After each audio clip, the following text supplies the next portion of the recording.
want to compliment North Texas. Ross is a friend, and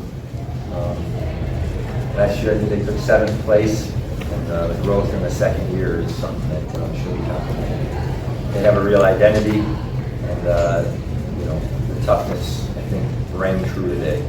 Now I'm pleased with the fact that we out-rebounded them on the offensive glass, and I'm thankful that our free throws are back to 14-16 instead of what we saw last game. I thought Leland got us through a rough first half and really kept us in the game, and I thought Baba had flashes, but clearly not enough. Lost tonight. I think FAU has never won at USF, if I'm correct.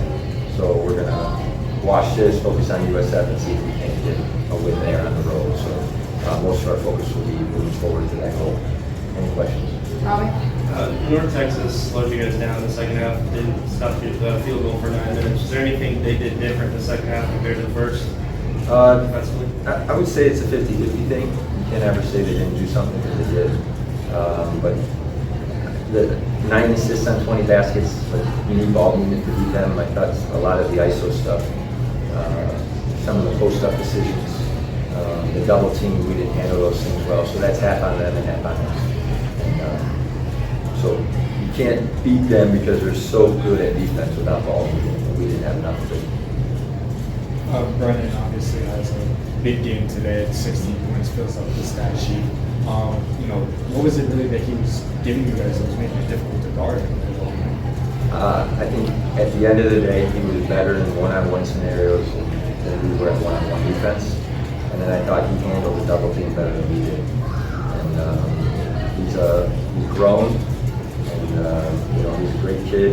So he helped put up the Final Four banner here, just like G and Charlotte. Like, I don't have anything but respect for them. And, he's continued to become a better player, but his ability to go one-on-one specifically against our 5-man was a big deal tonight. That second half, there was a few cold spells shooting the ball wide, especially that one prolonged stretch of maybe 9 minutes or so without a field goal.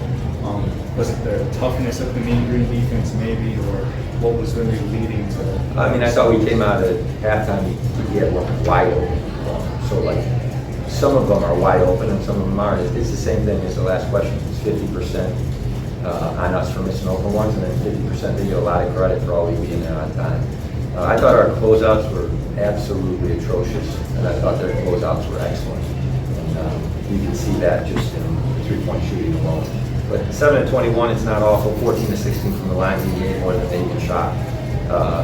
I would say at the end of the day, the defense is what really struggles.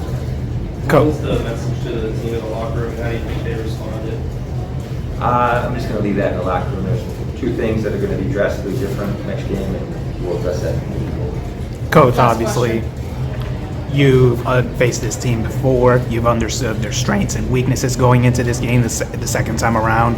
And what matters at the end of the day is execution. How important will it be to emphasize perfecting that execution going into these last games of conference play, especially for the next matchup? Yeah, I mean, the execution of a basic post-double and rotation out of it is something that we're going to have to clean up. You can't just hope that you end up playing somebody who runs ball screens or Princeton and doesn't throw it in the post. You're going to have to guard multiple things to get to a tournament. And the one thing, the ISO post-up that we didn't guard well tonight, there's a chance there's another team in the league that does that. So if we don't have an answer for that moving forward, we're going to have problems. We tried 3 different things throughout the week. I can assure you that we did the best we could to have every wrinkle and a more aggressive trap. To do it out of another scenario where the stuff is different. At the end of the day, we just do our job. That's on me. Thank you, Coach. Thank you.